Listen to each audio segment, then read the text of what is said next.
All right, gang. Hey, let's talk about our next steps here. So I have sanded my shadow box down pretty well. Probably could do a better job, but I think we can say that for most of us.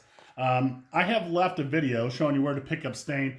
I had 5 kids that told me they do not have stain at home.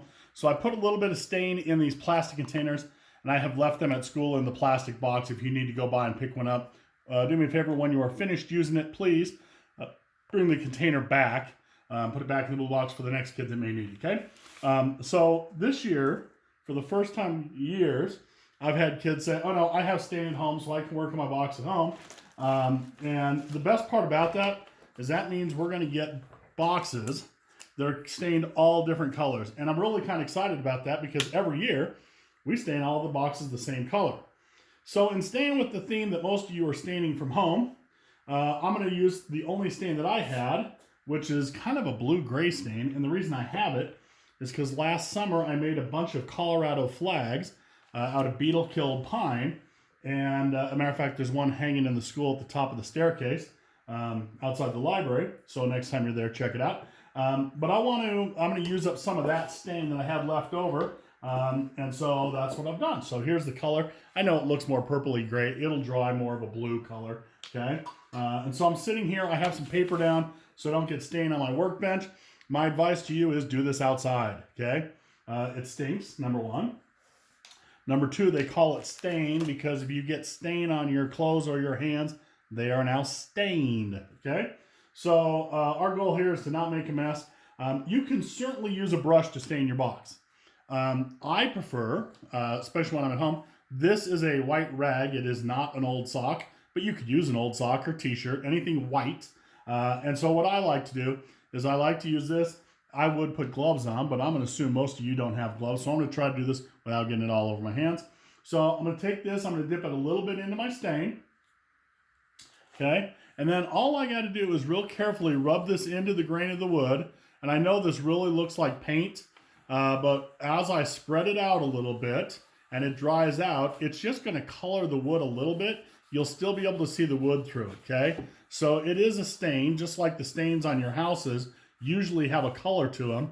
And the coolest part about this is everybody's going to be just a little bit different, okay? So I always start with the outside and work my way around, and you can see the grain is starting to show through there. This is kind of a problem here. Make sure you get stain right in that edge. So I'm going to put a little extra on here. I'm just going to try to rub this right down that groove.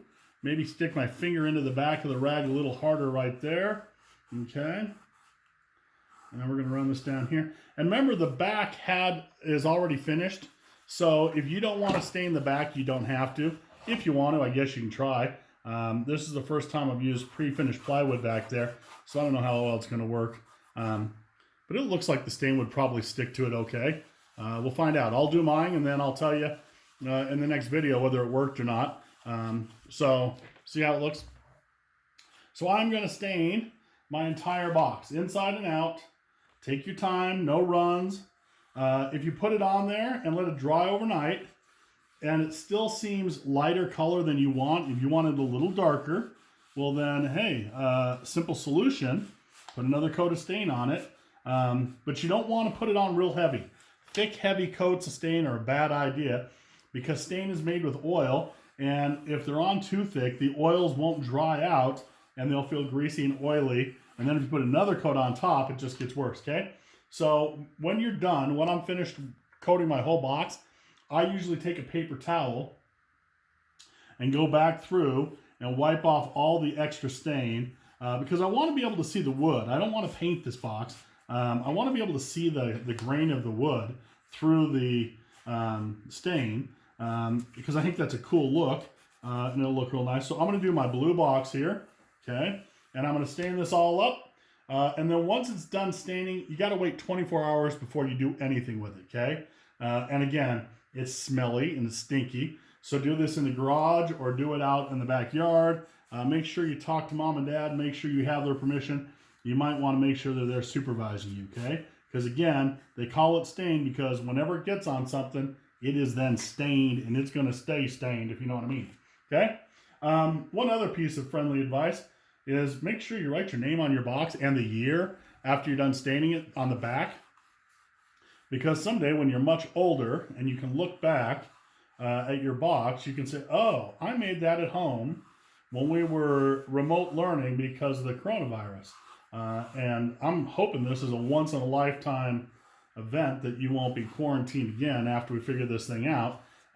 So it might be a nice way to kind of remember that, okay? My parents still have the shadow box, the first shadow box I made for them when I was in 7th grade. So I think that's kind of a cool thing that I go over there and see it, and I see all the mistakes I made and that I didn't sand it well enough because I got tired of sanding and I was being lazy. So anyway, but it's kind of fun to go see it and think back to my 7th grade year. So I would advise that you put it someplace where your parents will enjoy it for years. Anyway, I'm going to show you how to stain it, and then I'll make another video of what the next step is. So the next video, you'll see my box done, finished, complete, or not done, finished, but stain on it, and the stain all dried out, okay? Now I got to figure out which finger doesn't have any stain on it so I can stop the camera. All right, I'm going to keep working on this. Have a good day. Talk to you guys later.